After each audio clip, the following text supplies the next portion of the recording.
And we are back. We're back. We're here, ladies and gentlemen, in this fancy, fantastic, amazing whiskey room. Fancy schmancy.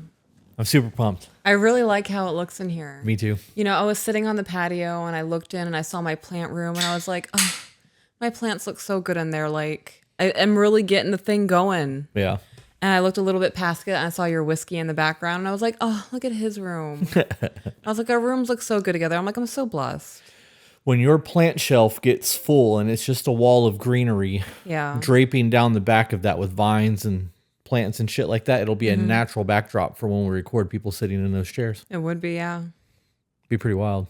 I'm so excited. Yeah. So today is Saturday, July 8th? 8th. We got blown off last night for an interview, which blows my mind. Nope, never replied back. Sent two emails. Yeah, 2 emails since yesterday, or since we were supposed to have had the meeting, and got no reply. Jeff Graham just messaged me as I sat down. We're going to be interviewing him and his wife tonight, which I'm excited for because it gives us new content that we haven't done before, because we get to talk about the tattoo industry. So that'll be a lot of fun, and that'll be already live by the time you guys get this.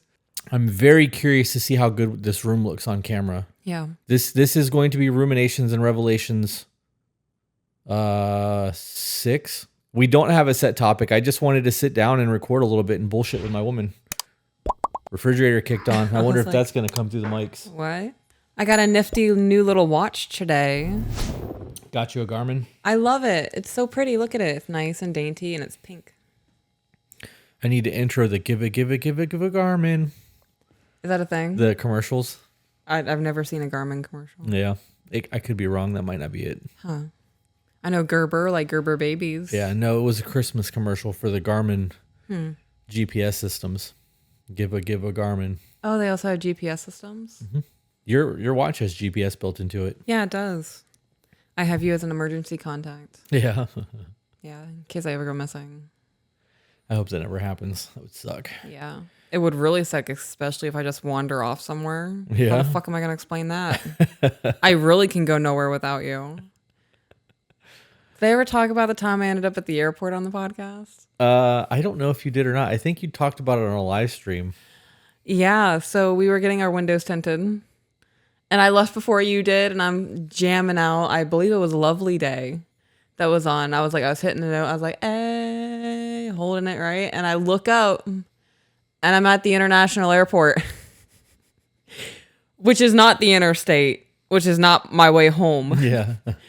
And I was like, oh man, I'm going to have to tell him this happened. This is fucking hilarious. I have to share it. I'm like, he's also going to think I can really never go anywhere by myself. Yeah. Yeah, I didn't think that. I thought it was funny that you ended up at the airport though. Good. I'm not incompetent. No, it's just funny. Dude, I'm so pumped. I'm so pumped for this. I booked our Vegas trip today. Yeah, you did. 1 week in September. I cannot fucking wait to go to Vegas. The only thing I still have to do is the rental car. Yeah. I got our airline tickets. I got the hotel for a week. All of it's done. I need to figure out the rental car because I want to get luxury. And I don't want an SUV. I'd like to do a car. And then figure out what shows we want to see and buy all that shit now so we have time to pay all that debt off before we go out there so we can, if we want to reuse those cards, we can. So our YouTube play button will be here on Saturday. Oh, wait, today's Saturday. I'm sorry. It'll be here on Tuesday. It will be here on Tuesday. I am so stoked for that. I keep checking UPS to see if it's like almost here. It's like in Kansas or some shit, Utah or something right now. So that was Brandon from Matrix Hormones confirming that he will be here next Friday night to do the interview. So he will actually be here versus doing the Zoom thing. I guess he had to come to Tampa anyway, so he's going to be here that weekend. So that Friday night, he will be here doing an interview.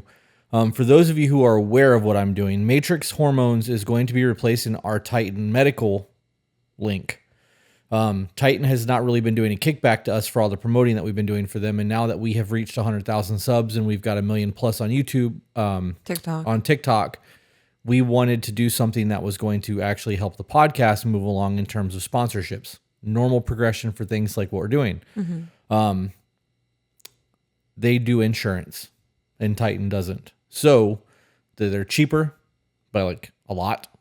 And being able to utilize your insurance goes a long fucking way for people who need to get their blood work done. So I'm going to link the description for Matrix Hormones in the new intake.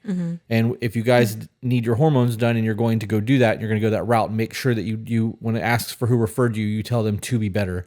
I'm trying to get them to add us to their drop down because, it's like Facebook, YouTube or whatever. Twitter. I would like it to say to be better on the drop down, make it really easy for people. But when they do the referral call, even if you miss it, they will ask how you heard of them. And I'm pretty excited about that. And I'm good, being able to interview Brandon, the guy that did my intake, because I'm now one of their patients. That's why I got blood work last week. Being able to have him on the couch so that we can ask him questions about that and like have him answer questions about maybe Anavar or whatever it is that we have questions on, because that's what he does for a living. It would be, I think it's going to be a super dope little interview.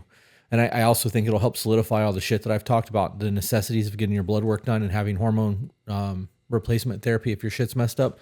And they do hormone replacement therapy for people who have PCOS, which that's dope. I didn't know was a thing until last night we were on the live stream and I messaged him and he got back to me right away. Before he confirmed that he was going to be here on Friday, and I told him that I wanted to move forward with them sponsoring the podcast. He's like, "Are you sure you want to do that?" I'm like, "Dude, you have been Johnny on the spot. Every single time I've messaged you, you've gotten back to me within minutes." I was like, I like that attention to customer service. I was like, that alone has me sold. Right. So I'm super eager to get that going. I can't wait to get my blood results back. Let me know what you guys think of the new podcast room. I really like the look of this. I may have to turn the thermostat up on the that thing, the refrigerator. I kept wanting to call it air conditioner because it said thermostat. Right. I may have to turn that up so that it doesn't kick on while we are recording. Wouldn't that freeze it? No, I'll turn it off so that it gets warmer in there, and then just turn it back down when we're not recording. Okay. Because I got it set to the highest number right now because I want my energy drinks to be nice and cold as I'm getting caffeinated for the day. It's funny because before I would make my way to the fridge and turn around and walk back out, and I come in here and turn the light on and I look around, I'm like, yeah. And then I get my energy drink and I look around, I'm like, yeah, and I turn the lights off and go back out. I love that. I want to go whiskey hunting. I'd really like to go look for some bottles soon. Okay. We have our new schedule going. We have all this free time, and we've literally changed what we were focusing on to something completely different. And we're still super busy with the schedules. It's just not super busy with podcast schedules. Yeah. So I see you're wearing your Crocs, looking super fancy today. I am wearing my Crocs. I feel like I haven't had a day off in 2 weeks. Yeah. Even though we're recording like a third of what we were doing. Well, I'm doing house shit now, and I got plants I need to take care of so they don't die. Kid shit going on. Kitchen shit. These chairs are way more comfortable than the white ones we had. Yeah. You do look tired. I'm exhausted. Do you want me to tell Jeff next week? No, it's fine. You need to take a nap? No. You an energy drink? I'm just going to get through it. I'll probably grab an energy drink when I get here. So last night on the live stream, we talked a little bit about the man cave thing. And I think we kind of need to rehash that conversation because I don't want to use the conversation from the live. Okay. Because we kept pausing to read super chats and pure laziness. I just don't want to have to cut that out while editing. So we could do that and then maybe look for another topic real quick and just do a quick little something. I mean, we're 10 minutes in. If we could get to like 35, 40 minutes, I'd be content. Okay. So we got an email that said, what is your views on people having a man cave? Do you believe that it's one-sided, that men have that and women don't? And this is a very, it was almost a very long discussion in our house, but because we've talked about it 3 times now, it probably won't be very long now. But I think my standpoint on that is that women decorate the home, and that for a man to have a man cave, like I have my whiskey room, I did all the decorating here. I picked the furniture. I moved everything in here. I had the wall built. I literally set everything up. I hung all the photos. I did this room exactly the way I wanted this room. There's a giant toolbox over there. There is. I have my fancy little light. Yeah. I'm going to buy one over there so you have a fancy little light. I did every facet of decorating in this room all the way down to the rug. Nowhere else in the house can I say that I had a hand in decorating like that. And most people, men don't decorate the house. That's normally something that a woman does. They normally say what they want in the living room and what they want in the kitchen and how they want the bathrooms to look. And the argument that I think most people will make is that it's a shared living space where a man cave is not. A man cave is just his little area. Do you think that that's any different than the rest of the house being the woman's? I'm trying to word this differently than our last night's conversation. Well, when you think about it,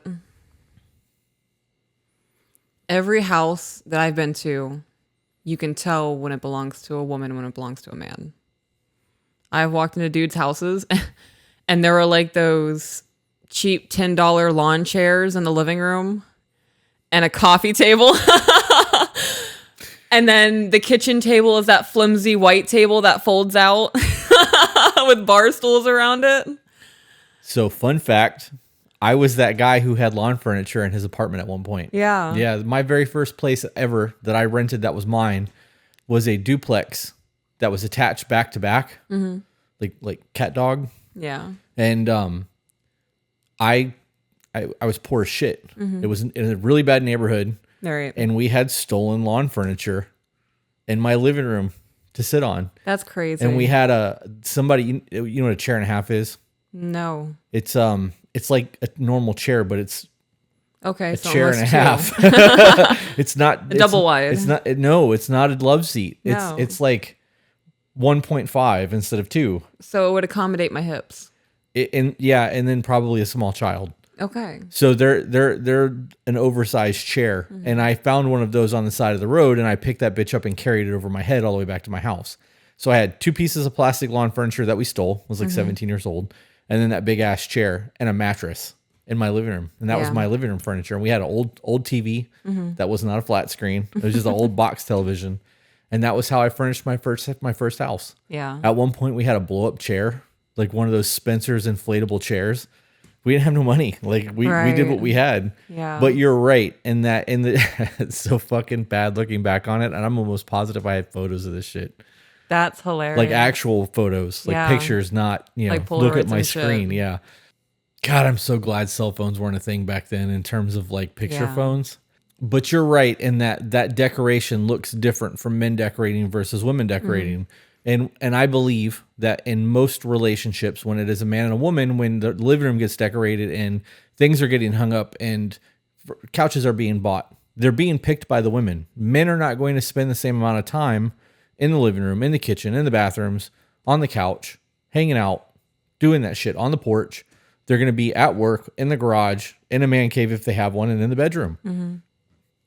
And when we've decorated things, I'm like, whatever you want to do, babe. I don't care. Like, this doesn't affect me like it affects you.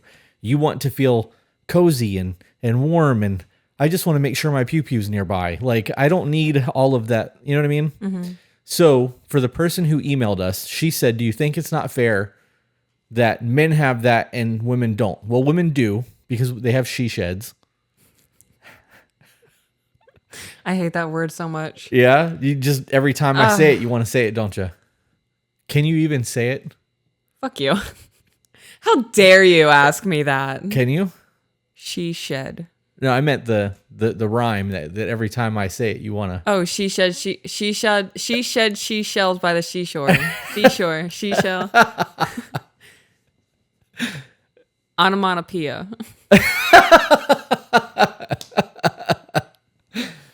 Damn, you're like, fuck you. I thought you were asking me if I could actually say she shed. I'm like, my lisp ain't that bad. Come on. Last night during the live when I said that, Zach said the little rhyme and you were like, I wanted to say that, but I held it back. So I figured I'd give you the opportunity to do so. I did, and it did not come out good. That's how it sounded in my brain. Yeah. Yeah. I think that in terms of like living spaces, it's nice to allow people to have a room that they can decorate themselves. And I think that if you're in a position financially to buy a 3-bedroom or a 4-bedroom house and there's an office involved and like 2 people can have that space, why wouldn't you just give that space up?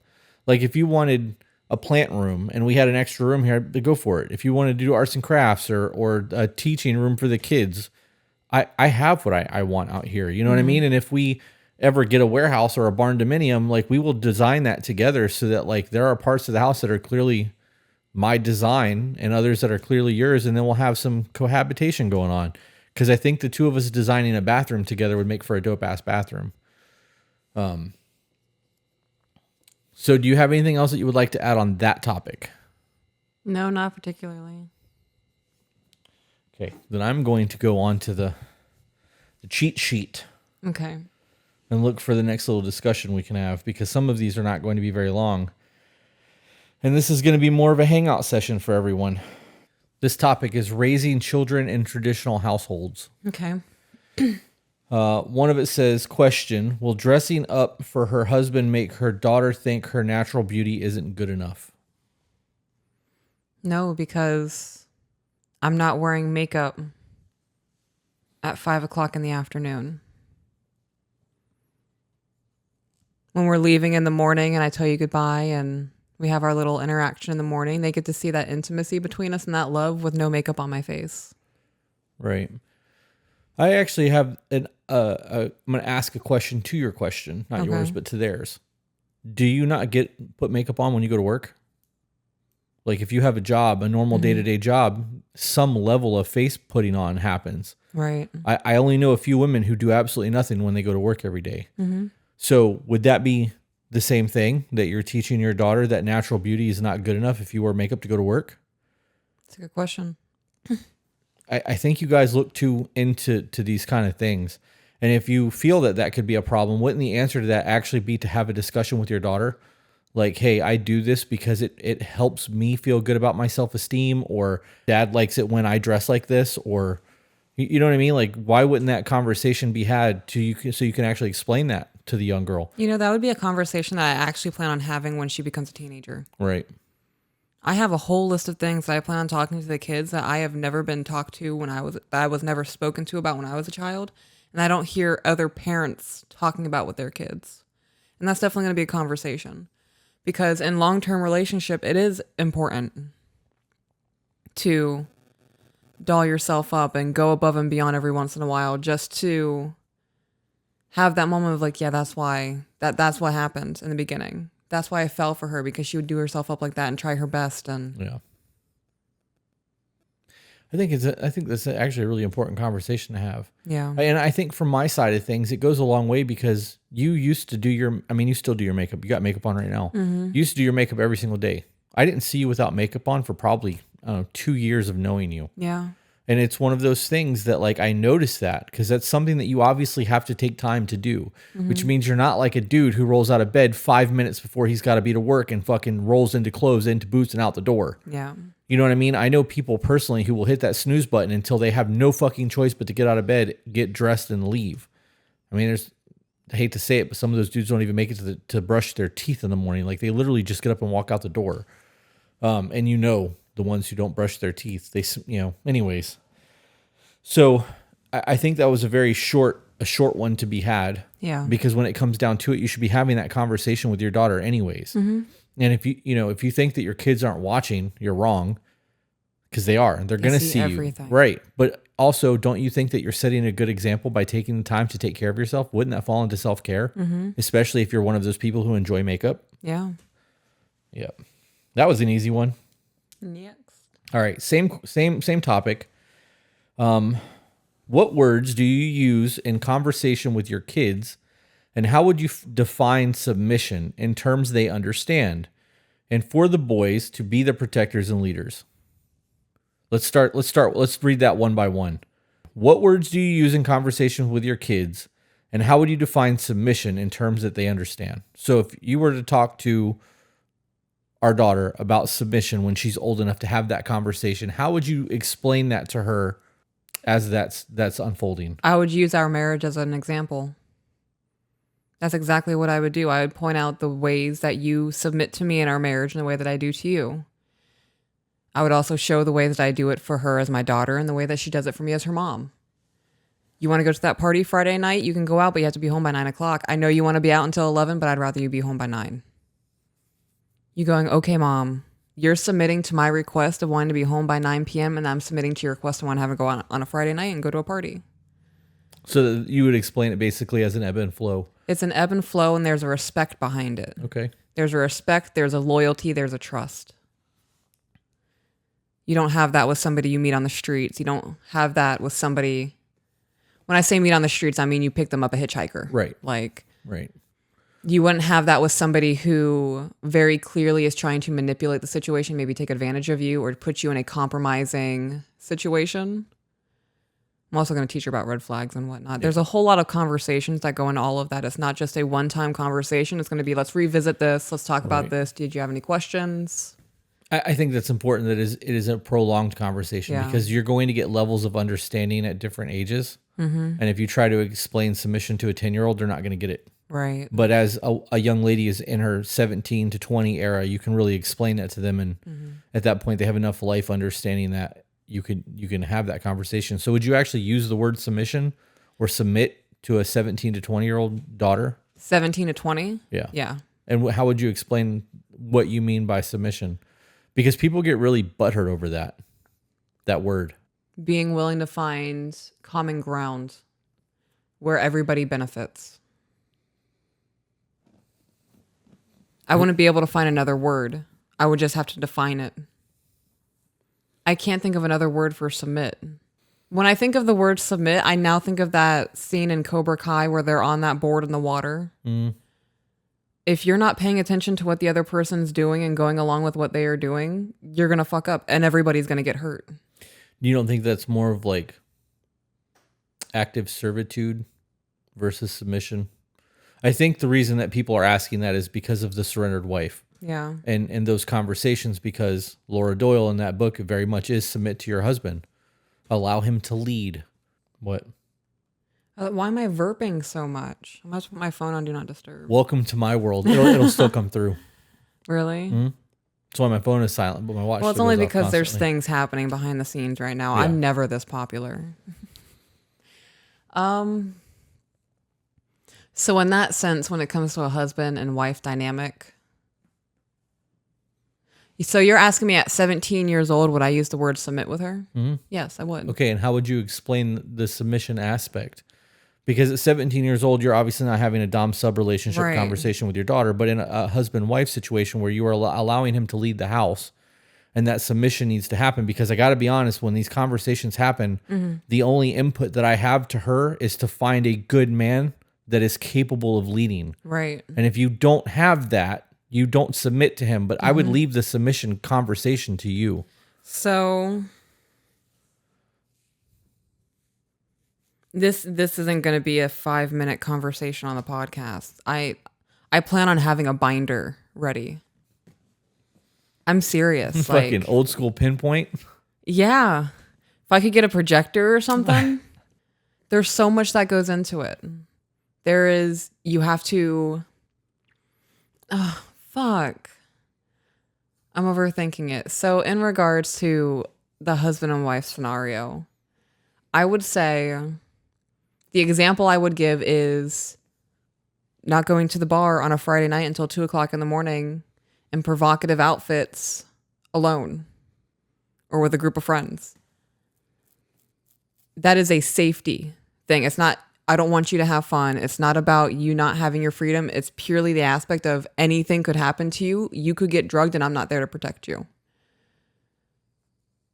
Hearing that from the husband saying, I have a fear for your safety, and the wife being combative towards that, I view that as unwilling to submit. Hearing that it's a safety concern, knowing that that is something that could literally be a life or death situation and my husband is trying to protect me from that, I would be submitting to that. That is a form of submission. Okay. An example that I would give. So I think the reason why I want to keep asking, because I want to keep pushing this, and I'm not going to. I really want to keep pushing this. Am I not answering the question? I don't. From what I'm gathering in all of this, your submission, the way that you're viewing this is every aspect of our life. And it's because you did just give multiple examples that are not actually what I'm asking you, but I can see how that all ties into ways that you are submissive to me because I don't want you going to a bar. And I've never had to ask you. You just know that I have a problem with it and you decided not to do that. So I don't understand what the question is. This is probably why they have the question sent to us, because how do you explain what submission is to your daughter? Because the short answer of that is you are giving up of yourself to make your partner happy in a submissive manner. because ultimately that's what it's going to come down to. And that's why I said you shouldn't submit to somebody that's not capable of leading. Okay, then I would compare it to sacrifices. Okay. I would compare it to sacrifices. I would like an example. So in my younger years, in yesteryear, I enjoyed going to bars. Yeah. That was fun for me. I would go out with my friends. It's my birthday. Tequila. Like all of it. God, I'm so glad you don't fucking do that. Taking the pictures in the bathroom. I'm so drunk. I love how you went like this. Yeah. Instead of like this. That's what I would do. Yeah, this is what they all do. Like, let me get my titties in there. Yeah. That was me. When we met, that was not me. I lessened up on that. I was more of just going out with coworkers, and that was an outlet for me. Going to the bars and having a couple of drinks and getting drunk with coworkers and staying out until 2 or 3 o'clock in the morning, going home, getting nachos at Taco Bell, sitting on the couch, probably watching Rick and Morty or something. And that was my outlet. Not a healthy outlet. No, not at all. Not at all. Not even a little bit. When we started dating, that was no longer a thing. I made that sacrifice to make you more comfortable in our relationship, to show you that you were a priority to me. That also, in turn, opened up new, healthier outlets for me. I need you to elaborate on that too. Okay, so I started reading again. Yeah. We started watching old movies together that were actually like historical shit. Like I'm learning things that I never knew about. Okay. I stopped drinking, which was crazy. To be clear, I limited my drinking prior. I used to be a massive alcoholic. Right. So I had a 3-drink limit. So I would go out Friday nights, have 3 drinks, go out Saturday nights, have 3 drinks. So I was still drinking a lot, but not to the extent of the alcoholic in me. But now I haven't had a drink in going on 2 or 3 months now. Last time was when we went to the movies, I think. Yeah, John Wick 4.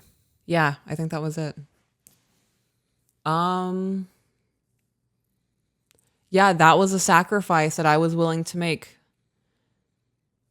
And in turn, that is me. I'm viewing that as a form of submission. I would agree that it is. Yeah. I would agree that it is. Anytime you give up of yourself for someone else, you are submitting to them. Mm-hmm. I think that you're right, and that needs to be a lot of small conversations, because just trying to have a really in-depth, like you can't, I think it would be too much to try to absorb. So nothing can be driven home in one point. Yeah. I learned the other day that it takes a child 14 times of hearing something to have it ingrained in their mind. And I've been teaching our son my phone number for when he starts kindergarten. Like if a teacher adult asks, mommy's phone number, this is what it is. And it took him 15 times. And he said it to me the other day perfectly. So train derailed, but we're back on. It skipped a little bit. We might have hit a pebble or something, but we're back on the track. So that is why I think it is important to have the multiple small conversations. And I want to start introducing it now when they're young. So they start understanding the concept of it, and then we can start to refine it and get into the more adult, deeper cognitive, like, okay, I can actually understand this. That I agree that is actually exactly what I'm doing with our son. Yeah. So that's the answer. I really believe that is the answer to that. Mm-hmm. So for the same question asking about the protector, before I get into that, there are things that we are teaching our daughter as well. Like she doesn't open the doors anymore. Right. She's learned at 4 years old that somebody else is going to open her door for her. Mm-hmm. And that's not I can't open the door, but you're a lady. Mm-hmm. So you can let your brother or dad open the door and then you can walk out of it like your mom does. Mm-hmm. And our son, at the same thing, at 5 years old, will open your door. When he's old enough to reach the car door handle, he will open your car door when I'm not with you. And we will instill those behavioral patterns, those manners in them so that as they get older, it's just natural that this is just the way I've always lived my life. This is normal behavior to me. So when he finds himself in a frustrated situation, he knows to stop and take deep breaths. Mm-hmm. He's learned that at 5 years old. He has, yeah. And we implement that even when he's freaking the fuck out. Mm-hmm. So at 5 years old with autism, he will stop what he's doing and breathe. When he's 15 years old, I'm going to throw this fucking thing out the window. I mean, we're getting ready to get them replaced, so now would be the time to do it. It's gone off like 8 times in a row. So when he's 8 years old or 9 years old and he starts getting in trouble and he starts getting that young man frustration, he'll know to regulate his emotions by breathing. Deep breaths. When he's 18 or 19 years old and he's getting at work and he's dealing with his first HR experience, he's not going to be a disrespectful little fuckhead. He's going to be able to breathe through his frustration, and like that'll carry over to relationships. And we're teaching that at 4 and 5 years old. Another thing we have taught them is to identify your emotions. Tell me what you're feeling. Right. Not just I'm angry. Right. Right. I never accept I'm angry. Yeah, you're angry, but what else are you? Right. And a lot of times I'm frustrated. Okay, why are you frustrated? What's frustrating you? Or I'm sad. Okay, why are you sad? I think that those conversations are the ones that lead into the adult conversations about protect, provide, lead. I thought of something I wanted to touch on, and I don't want to lose it again. Piggybacking on you saying that when you are not around, when little man's old enough, he's going to be opening the car door for me. Right. I want to do that not only for him to learn that that's what a gentleman does. I want to show him what it's like when a woman appreciates it. Yeah. I don't want him just doing this for some girl who's going to be like, I expect that from you. I'm not even going to tell you thank you. Right. Every time you open my car door for me, I either tell you thank you or I give you a kiss on the cheek. Yeah. Yeah, you do. Yeah, there's a gratitude there. Yeah. There's an air of safety there. I got to be honest, a lot of this conversation is going to fall into the his shirts for the her home, his piece.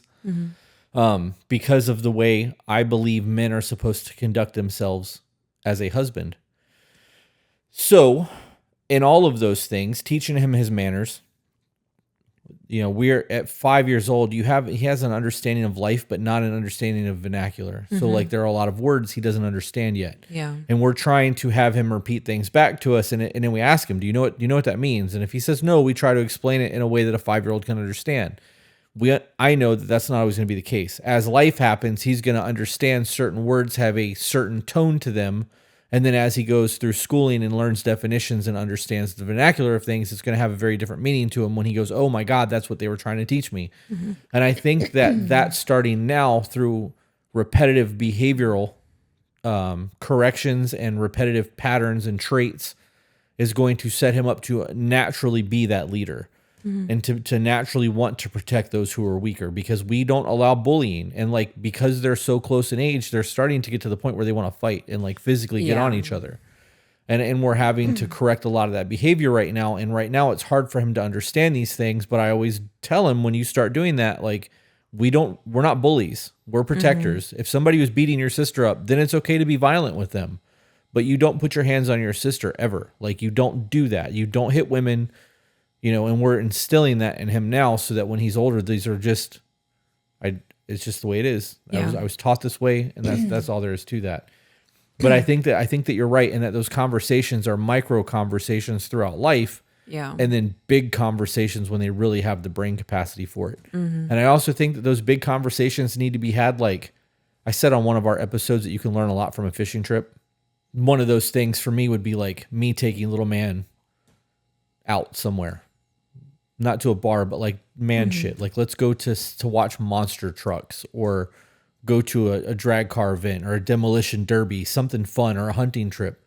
And you take, Princess on a fucking spa day, and you have those conversations in those moments, because you're already in a position where like, I got like one-on-one attention. Right. I have parental unit man-woman time. You know what I mean? Like it's, those moments matter. Especially when you look at the amount of time parents don't spend with their kids currently. Right. That's my answer to that one. We're 40 minutes in. I'm going to ask one more, and then we can figure out lunch. Okay. Because this is dinner. It's 5:00. Yeah, that's what I meant. How would you handle or tell someone to handle their partner not standing up for themselves or you in any aspect? My understanding of that question is, how would you tell someone to stand up for themselves, or that they need to stand up for their partner because they're lacking and doing so? I think that question comes down to a backbone or courage. Not everyone is confrontational. Some people prefer to just ignore it and go about their life versus having an unnecessary confrontation. I can understand that. In that scenario, though, they would have to cut off contact. What do you mean? For example, say it's a mother-in-law who's overstepping boundaries, like undermining the mom and parental decisions. I could understand just not wanting to pick that battle. I would expect the mom to be cut off in that situation, though. Okay. Because then they don't have to be non-confrontational because there's no confrontation. They're removing the person from the situation. Right. I can agree with that. I think that some of that for me came down to along the lines of like, maybe it's crazy how different our brains are to things. Because you went to mom-in-law and I went to a bar scenario. Like if I was a non-confrontational person and we were at a bar and one of my friends made a joke about your ass and I didn't say nothing. You know what I mean? Right. Like that's a non-confrontational thing. And you could be like, I can't believe you're going to let him talk to me like that. Why don't you fucking stand up for me? Mm-hmm. That's also disrespectful to you. Why don't you fucking stand up for yourself? Like I could see that being a thing. And for somebody who's non-confrontational, they may not want to be like, hey, that's my woman. Don't talk to her like that. But I mean, wouldn't it be better to just set that boundary now and get it out of the way so that it doesn't persist until you get angry about it and then you fly off and be a dick? Like somebody can make a joke like that and be like, hey, you're out of line. Don't do that again.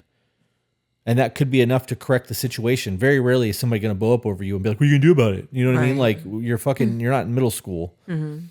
But I think it's important that you stand up for your partner and you stand up for yourself, obviously. But I think it's different because there's a lot of things that could be said or done to me that I would overlook that I wouldn't overlook if it was said or done to you.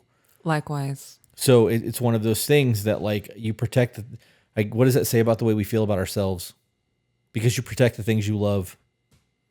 I love myself. There are things that, perfect example, one of the comments that really got to you. I don't think it would have ever bothered me the way that it bothered you. Okay. So if I would have read that, I wouldn't have even said it to you. I've been like, damn, okay, I see your misery. Right. Live on. If I would have seen that before you, knowing that it was on your page, I would have tried to get it like reported, deleted. Like, hey, babe, there's a really shitty comment. Don't go look at it. Like, I would do everything I could in defense of you having to go through the mental anguish that you had to go through in that. Does that make sense? Yeah. Do you think that had you saw that comment written about me on your page, that it would have affected you the way that it affected me? Because that shit fucking devastated me. No. No? I know I make you happy. I know there are times, like, for example, our disruptions where it's not pleasant. Right. And it's not a roller coaster time for us. It's definitely like, this sucks. I know that we're in this for the long haul. I know that it's not an option. Like there is no other options besides solving this. Right. So, and I knew if you were, I know if you were unhappy with me, you would tell me. Even if it hurt my feelings, you would bring it to my attention and say, this needs to change. Yeah. Yep. I'm not worried about it. Well, that's good. I don't think that we really answered the question. What was the question? How do you tell somebody to grow a backbone? How do you tell someone they need to stand up for their person and stand up for themselves? This is one of those things that you just need to have that conversation. Like, hey, I'm really disappointed that you didn't fucking stand up for me tonight. Right. I no longer feel safe with you. Yeah. You showed me that you don't have a backbone. You showed me that you don't care enough about my safety, that you allowed somebody else to disrespect me in front of a whole lot of fucking people and you didn't say a word. I think, depending on the situation. So let's go back to the one where you're talking about the friend, let's call him Kyle, commented on my ass. And the dude almost said absolutely nothing about it. I looked at him. He looks at me. He looks at Kyle. I know he heard Kyle and he says absolutely nothing. I'm going to wait till we're in the car. I'm going to be like, did you hear what Kyle said? I'm going to wait. I'm going to see if he's going to lie to me. I'm going to see if he's telling me the truth. Either way, that conversation is going to go into that was absolutely unacceptable. I don't know why you thought that was okay. I need you to know that right now, I don't feel safe with you. I don't feel safe with you in public. I don't feel safe with you around your friends. This situation should have never happened. If I didn't make it clear as my man that I wanted you to stand up for me in moments such as a very sexual comment towards me from one of your buddies, then that's on me. We have a massive issue right now. Yeah. What does that say about your social circle if you can be with people like that who blatantly disrespect your existence? Because in that situation, the man complimenting his friend's girlfriend's ass is ignoring the existence of the other man. Yeah, it is. Which means he doesn't really view him as a man. You know what I mean? Like he looks at that person as less than. Why would you associate with people who don't respect those boundaries and see you as a person? I view someone who makes comments like that towards buddies' friends as like, what are you going to do about it, pussy? Right. Yeah, I do too. I see that as a challenge. Yeah. It's crazy to me how frail people have become. There's not a fear of being punched in the face anymore the way that there used to be. No. You know, and it's weird. You can see the difference between like literally just one generation of people. Mm-hmm. And it's very, very different. Like, I don't know. You know what's crazy to think about? There are dudes out there right now who would, the only way I'm thinking of putting this is the horizontal mamba in front of the dude, like in front of her boyfriend. And there are dudes who would just sit there and take that. Yeah. I'm not built to fight. He would fuck me up. I would just be sad about it afterwards. And I would tell her that hurt my feelings and cry about it. And then we would move on. That's wild. I know there are dudes out there right now that like that. That's wild. Dude is in a vulnerable position. Now's the time to. Well, that's a hell of a way to end a podcast. It's for 50 minutes. Crazy. Yeah. Yes, it is. Yeah. But I'm okay with it. All right. With that being said, we will see you guys on the next one. Bye, guys. Not even hitting them with the outro this time.